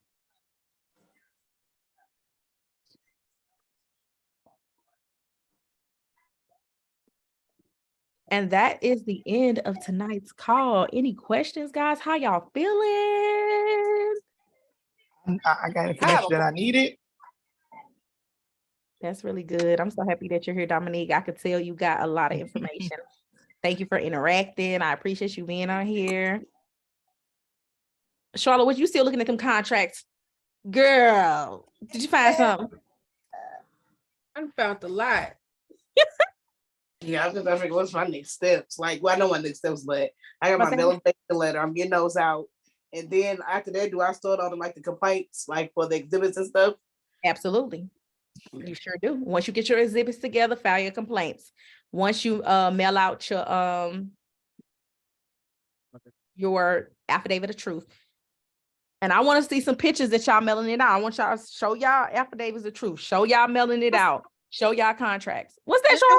This is my folder. This is just mine. This is my husband's. I'm not playing no games with these people. I love that for you. How have your results been? They've been good so far. I'm still sending the letters, but I'm hopeful. Don't be hopeful. Who are you? You got to know who you is. It's coming off. Well, yeah, it's coming off. Facts, because you know who you is now. Tell them don't play with you and kick rocks. I gotta clean this corner out. I'm starting to get cluttered. So I'm gonna ask my husband to buy me a file cabinet because I'm gonna need it. You are gonna need it. Keep all your documents. But what you learned tonight, piggybacking off of what we talked about last week, will definitely help you out a ton. Yes. Definitely help you out a ton. Especially with my car people, because they're driving me crazy. Like I paid them all the money that I owe for my car. This is my first time ever having a car note. Got the car in 2018. I thought I was done paying for it. They repossessed my truck right before Christmas last year. I got my truck back. I paid them everything that they want, but they said that I still owe them $680 something for the tow. I'm not giving y'all that money. Y'all can kick rocks. I'm not giving y'all. I didn't ask for y'all to tow my truck. And now I'm coming back for all the money. So when you rescind the contract, you were asked for all of your money back because the car was already paid for. So every single payment, including the down payment that you made, you need to be sending an invoice because you need all your money back. Since y'all want to I got every statement, every receipt is in my email, bank statements, everything. I got all of it. Did you check to see if they put that you had the right to rescind in your contract? Did you check that? I'm going to. Now that I got this information from you, I'm going to check it. Okay, so were you on our last class? No, unfortunately, it's the first class. No. It's okay, but I recorded it. So I want you to go in, search, and look for rescind, and it's going to pop up. I want you to watch that, and it's going to give you step by step on what you need to do. Today was the process. Last week was me teaching y'all. Last time was me teaching y'all about it. Now this time I taught y'all the process and violations and how you can get your money. Because my mind ain't been here. My husband, he's been doing research. I'm like, just leave me alone. I don't want to hear about this stuff. My mind ain't been right. I lost my mom in August, so I ain't all the way here. I'm sorry. I just been going with the flow of stuff. And I was like, I'm gonna start giving them money, but some just saying don't do it. So now I just got my truck at my mother-in-law house. Because they trying to come get it for $600? Yes. Yes. And they're not gonna get it. We need to send that affidavit of truth because you need to be able to drive freely, not over those $600. You want to be like, oh, since you playing with me, actually find your original documents, watch that last video, then watch this video again, follow the steps in the process to do your affidavit of truth. For you all who want to know how to start your affidavit of truth, you all can go to Rocket Lawyer. Rocket Lawyer will allow you to make the document in your state for an affidavit. And it has an affidavit of finance, affidavit of this. You just write in affidavit of truth, and then you list your truths out. So that has the best template that I have seen. You can also look up affidavit of truth ones, but I like the Rocket Lawyer one because it asks you your state, it asks you who you're writing it to, and it fills the information in, and it look all corporate and right. Then you go get it notarized. And it just looks professional. It looks like you know what you're talking about. And that's what you guys want. You want to know, like, you want them to look at it like, okay, she not playing. Like, he not playing. Like, they know what they're talking about. Because the goal is when we do something wrong, my first time here, I really enjoyed the lesson, great information. Oh, thank you for being here. When it comes to them, when we're late, they charge us. When it comes to them, and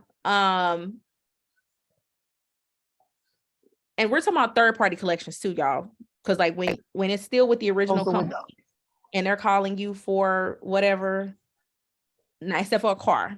So like if it's a service, you wouldn't do this for like, if you have an account with like, let me think a service-based business. Let's say you got Ameren, right? And they calling you about the debt you owe them and they about to cut off your electric. This process wouldn't work for that. This process is for things that that are with the third party collections or a company that you sign a contract with. So any type of charge offs. So if you have any charge offs, the accounts that can be charged off are going to be credit cards, loans, car payments, evictions, repossessions, though the big stuff that's on people credit, those things. That's what you use this particular method for. That Capital One truck I got. This information is very helpful. I wish I would have known this before. I paid off all credit cards the last 2 years. I'm at work. Sorry, I couldn't be live for the video to speak. Oh, Toria, don't worry about it, but I'm happy you're here. I'm so happy you're here. Did you catch the whole class? It is recorded. If not, please, y'all go back and watch it. It's so much information. But did that make sense, guys? But for you, Ms. Dominique, make sure you pull them contracts. Anything you sign. I'm on it tomorrow. So this is for only stuff that you've signed a contract. If you don't sign a contract, this method doesn't work. So think about anything you sign a contract for. A house, it does work on houses, but I don't even be playing like that. I don't be touching that, but it do work on houses. I have friends. I'm trying to get a house, so but I got to get all this together. Yes. It's possible. So anything you've signed a contract with, y'all, if they didn't put the truth in linen, and y'all, these people, they don't know what hit them. They be on the clock. They can't do nothing. And when they try to take you to court, you go to court with their paperwork, you're going to win. Because you're going to respond to the answer. You're not going to be afraid. You're going to go, and they're going to keep continuing it. I have clients that be like, I keep going to court. They keep continuing it. I'm like, keep going. And then finally they'll dismiss it. They just are hoping you don't show up so they can get a default judgment. They want it to be easy. They don't actually want it to be hard. And when it's hard and you give them resistance, they'll give up. Because they know they're not supposed to be attempting to collect the debt. They know they're not. They know they don't owe them. I wish I would have known this stuff last year, because I had a car. Me too.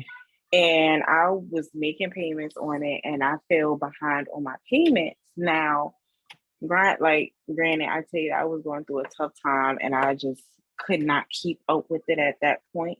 So at some point, I was like, okay, when I had a large lump sum of money, I called the company, letting them know, like, hey, I have this amount of money. I had to make a payment. And they were like, oh, it's already been charged off. So now you would have to pay the full $18,000. If it's charged off, you don't have to pay nothing. If it's charged, and that's what they told me. I have to pay that off. And it was like, we can still take your payment today, but it's still going to be out for repossession. So I was like, why would I pay y'all? Why would I make a payment today just for y'all to still try to come and take my car tomorrow? Like, that makes That's what my people did to me. That's what they did to me. Florida. Yeah, I live in Florida, and I got my car in Florida. And them folks took my car when I was on vacation in Georgia, y'all. No. So first and foremost, I would have had the tracker took off. It's a guy that be charging like $100. Is one in every city that will come take them trackers off, baby. You better find them. Because he be doing. See, there's not one on my car. My car I need to know where he at. And I need to know exactly where he at. If he take them off, I need to know where he at.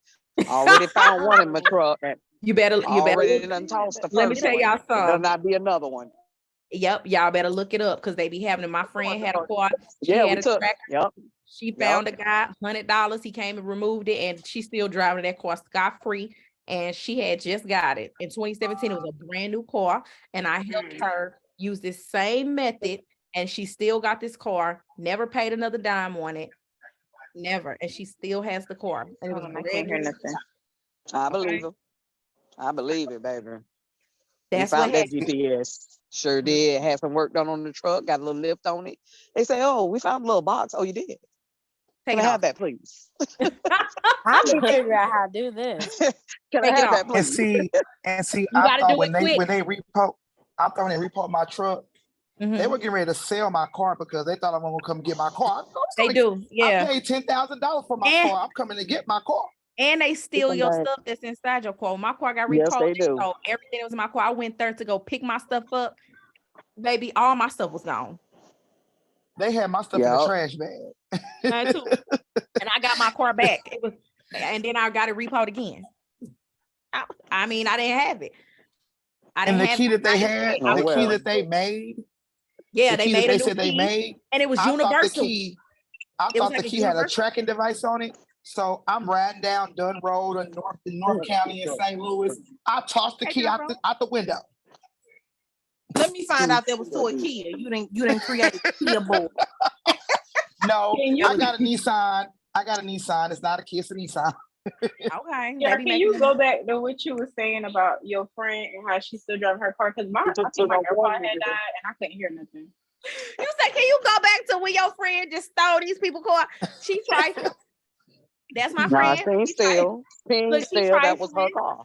I The should hell? don't know what And, the and heck. You look, heard, we you actually heard what fumbled. Kiara said. Kiara said once you put that down payment down, that's your car. Period.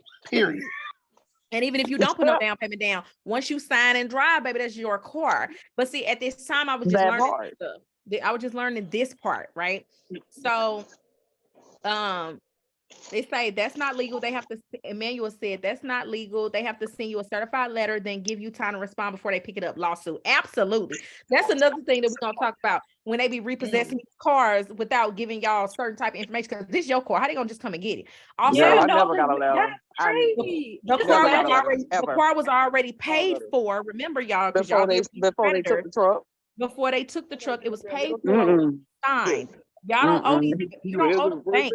You don't owe the bank. The bank is just a Imagine referral getting partner. up at 7 a.m. and you in a whole nother state and your car is gone. Like, I feel you, you baby. know I how feel you. distraught, how That's like feel I you. was so confused. So we were in, so she was in Georgia. So Yeah. and she purchased a car in Georgia. This is my friend. I was just learning consumer law. I've been knew about credit. Like I've been knew how to fix credit, stuff like that. But I was learning from my mentors and things like that about consumer credit and just trying to get deep. Like I'm constantly learning to be the best credit coach that I can be, right? Because I know a lot of people aren't teaching on my level or telling people the truth. So I was like, let me figure this out so I can help my people. So in the midst of it, my friend's like, I'm falling behind. You know, I got a lot going on. She's a single mom of 2 kids and she recently moved. So she was stuck between pay her car note and move. I said, well, you need a place, you know, to live because you can't come live with me, best friend. So you're going to need a place to stay. So that's more important. So she was like, but I got a thing on my car. So I said, well, let's look it up and see. We found a guy. He charged $100. He came out, he removed it, right? And he was like, ain't no more on there. You good. They had 2. He took both trackers off, $50 per tracker. Once he removed the tracker, then we found out that she could rescind the contract. She sent the documents, the affidavit of truth to rescind the contracts. And you know, they have, and off the top of my head, I forgot how many days they got. I think it's 10 days, 10 or 20 days, but they have a certain amount of time to come get the property. They never came within that time frame because they didn't know where the car was because the truck off. So once they didn't show up at that once they didn't show up at that time, we've never heard from them since. And she's still riding. And the car was brand new, but she was on her payment. I would pay you to do it to And my you said she car. done had that car for like 4 years now? Since 2017. Yeah. And you say hit a lick? U.S. Auto She hit a lick. Be mad at me. Hit a lick. She hit a lick. Yeah, I And ain't they mad didn't at her. like place it on her credit either. Yeah, but I took it off. Oh my Period. goodness. You know what? Look, Period. Kurt, we need to have a whole nother conversation so I can do this. No, for real. I'm not doing it. I'm not doing it. Y'all gonna do it. 'Cause I'm busy. Okay. I got hundreds of clients right now. I can't do that, but I'm gonna teach y'all how to do it. But seriously, they already did it, baby. it was took them trackers already off. on her credit. Hold I on, y'all. sure did. Listen, it was already on her credit because remember, she was late. So she got the car. She made like the first few payments, but then she had to move. She ended up moving into a house. So she couldn't afford to make the payments and she fell behind. You know, life happens. And again, she's a single mom. She wasn't getting any child support or anything. She's literally was just trying to survive. Literally. And then as she's trying to survive, I mean, she was in between jobs. Like she was just trying to figure her life out. She fell behind. So now she's 30 days, 90 days past, almost 90 days past due. They are looking for the car. So she went, they was blowing her phone up. Milk leaking. Get it. And it was Alley Financial. So she went, she removed the tracker from the car. Alley Financial was on her credit report. We sent the documents. They never responded to get the car. We removed the trackers and I removed it off her credit report and she hasn't heard anything since. Like nobody ever said anything. Seriously. So Now, I'm I'm looking not at saying that this is the case for everybody. I want to put that out there on this recorded call. I'm not saying that this is the case for everybody. I am telling y'all that this is the law. I'm not telling y'all to not pay y'all obligations and be in a situation like what Kiara said. No. No. What I am telling y'all is the law is the law. And while y'all going after these people, if y'all can pay it and go after them the right way. But in the meantime, I don't want y'all to stop paying y'all bills and they come and get it. Now, can you sue? And are there things that you can do? Yes. But I just don't want you all to put yourself in a further your financial hardships. Because sometimes we going through things. Keep paying it and go after the money. Okay, so Kiara. Yes. U.S. Auto Credit has repoed twice. Twice I have paid $3,000 to get my truck back. Twice. And I had to pay for the towing, and I had to pay for the people that took the truck. So it was way over $6,000. And then they tell me I owed $6,000 the first time. This time they said it was $7,000. But altogether, I done paid almost $7,800 just to get my truck back. Not including the monthly and payments. You telling me that part? And I ain't gonna tell you that I'm blowing my phone up. Yeah, I got 2 payments behind, it's $400. And I politely got on that phone and I said, you call my phone one more again and I'm come find your place. Okay. Because I'm at work at 8 o'clock in the morning. Why are you calling me? You see my face? I'm like, okay, so there needs to be a cease and desist, obviously. But there also there needs to be a cease and desist. But there also, you need to tell them that it's your business line and not to call you no more. And then you also need to be working on your affidavit. Because that's part you got to do. You got to do your own affidavit. I do everything else. I'll mail it, whatever, but you have to do your affidavit. Everybody has to do their own affidavit because I can't explain what they've done to you.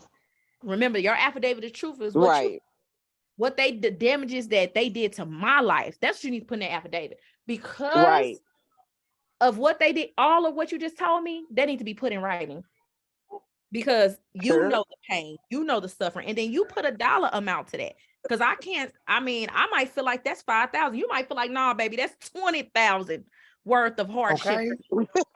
I can't tell you how, like, what they did to y'all. You got to tell your own story. Right. Okay? But I walk y'all through the steps. I told y'all where to go. I added the process in here. I want y'all to rewatch this. I'll answer any questions, but I want y'all making those affidavits, y'all, because again, y'all have been violated. When we violate companies, they charge us. When you go to the bank and you don't got the money in there, you know what they do? They charge you $25, but yet they take your money and give it to the next person. Okay. You got to hold these companies accountable, just like they hold you accountable. Like if you telling you charging me fees and they constantly changing all this stuff, like Alley Financial and all of these financial institutions, they're really about to change some stuff. Like they about to switch us over to the new digital banking system, y'all. And let me tell y'all a secret. This new digital banking system that's coming any week now, any day now, that they're switching the US, they trying to control the money and be able to see where all the money, all of our everything will go digital, meaning they won't accept cash anymore. Everything will be digital.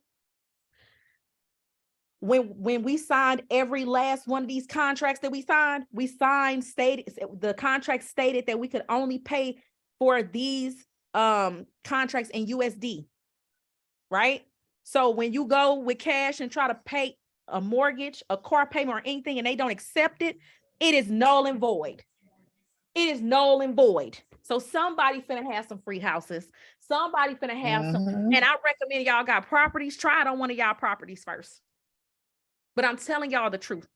I heard this from my attorney. That's what he said. He said everybody's talking about the new system and how the dollar is going away and how everything's going to be digital, but no one's talking about how all of our contracts state that we have to pay them in USD. Not this new CDC, whatever it is. It's like central. I don't want to lie. Let me see. Hold on. Because it's the CDDC or something like that. It's the new currency that is digital. And Wells Fargo has already started it. TD Bank has already started it. My bank is starting to PNC. Yep, PNC started it. So when we were talking about, because I had my contract with me in front of me about with my auto agency, because I just bought a car in September and I do have a car note. And I wanted to know, because it does have a rescission agreement on there. Is there anything? Because I know you said it was in the last master class, so I need to definitely go back and watch that. But is there anything specifically on that in that agreement that I need to be looking for? What does the agreement say? You said it does have a right to rescind, right to rescission in there. There's a truth in lending document. I can show it to you. Give me 1 second. Because it's like a whole page.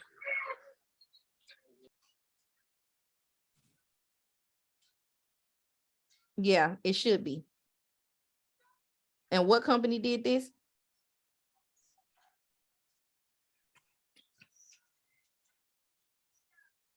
Okay. Stop there. Let me turn my camera on.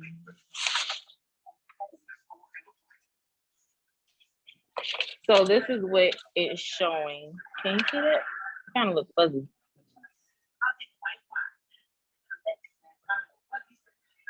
Ooh, they added it. That's what it should look like, y'all. That's what it should look like. If you ain't get a document that look like that, which any contract that you signed, it is fraud.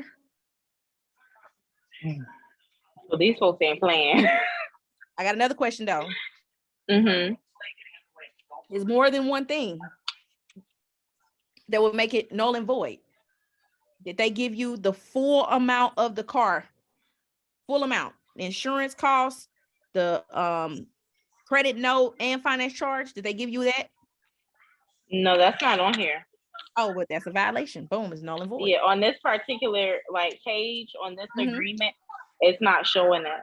It don't have to be on that agreement. It could be a separate page. Well, in this contract, and that was another thing. There you go right there. Let's see. Total payments. Let me see. 40. Okay. My question is that how much? Is that with the interest? Is that with the interest? Is that that's not with the insurance. Oh, okay. Well, then it's false. Yeah, because I had to go and get insurance myself. I had to call my insurance company and get it switched over myself after I left the dealership. They didn't even do that for me. That's what they do. And with this, it's just showing. This says total of payments, and this is the amount that you have paid after you have made all payments as scheduled. You know, basically with the finance, you add on that finance charge, but it doesn't say anything about insurance. It just talks about the finance charge, the annual percentage rate, the amount financed, and the total of payments and the total sales price.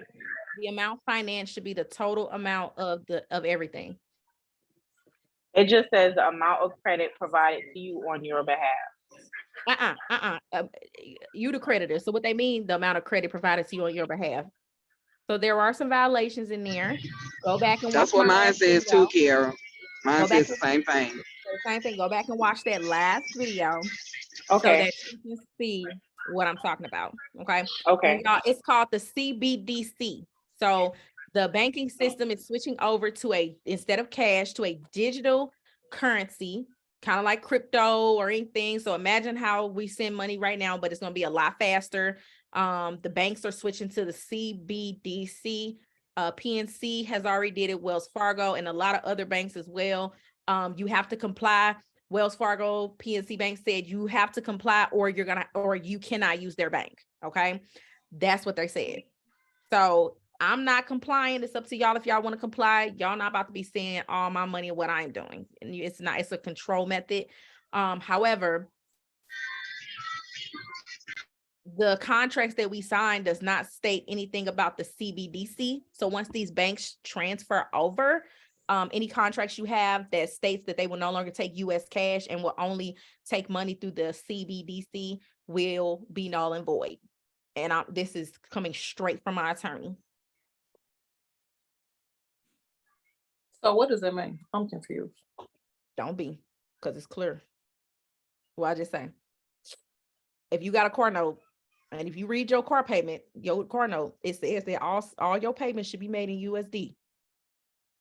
Every contract in America for the last 80 years have say that it has to be paid in USD. Because what's to stop somebody from paying in? Exactly. I want all my money back. No, I said it means you get all your money back. Thank Yep. you. Now, wake up now. Come on, y'all. Y'all need some of my Red Bull because don't be confused. The contract states that I can only pay you in USD. Now we are doing CBDC. Ain't no more USD. It's CBDC, period. So how I'm supposed to pay? How I'm supposed to pay you? Because in this contract, you say I can only pay you this way.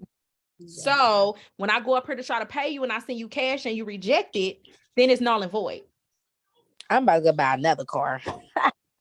Okay. I'm dead. Get with the program. Find who got a contract close to them. Who got a contract?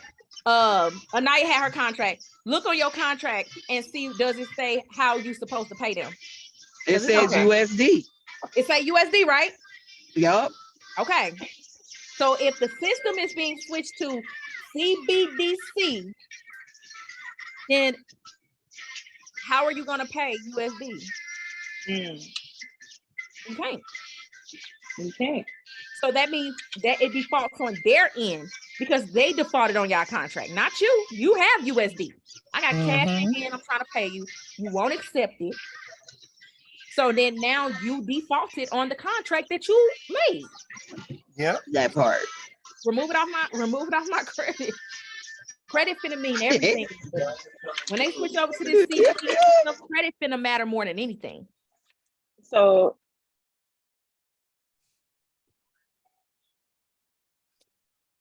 get y'all credits together. I'm not playing with y'all. I've been warning y'all year after year after year. It means you get your money back and you get to keep it. They defaulted. When you default on you, they take your stuff, right? If you default on your payment, they come and take your stuff. Well, if y'all default, I get to keep my stuff. So So when have a you good day. get all this money, make sure y'all take it and go get a high yield savings account, and then you're gonna put it. I'm gonna write that down. Well, it's in the society under resources. Do y'all be looking in the credit society? Let me show y'all what's in the credit. I do. I be feeling some type of way sometimes. Like I put all this info for gas because I love y'all, like with all my heart, and y'all don't even be looking. Y'all know I'm sensitive about my. As we sitting on this call, I opened up my my what's that called? The Mark and Sachs. Marcus, after I've been told the Goldman Sachs. Y'all don't be listening to me. Okay, so here we are in the credit society, y'all. Y'all see the top?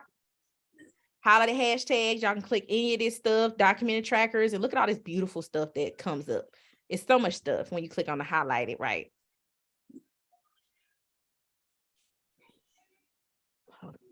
Y'all in my way. Okay. So then y'all can look up, let me get out of that. Go back to the credit society resources. Look at this resource tab. Stop playing with me. So how to obtain your credit report, personal credit. So if you need any secure cards, you can click them. Secured installments. So you need to build some credit. Y'all can click any of those. Credit cards.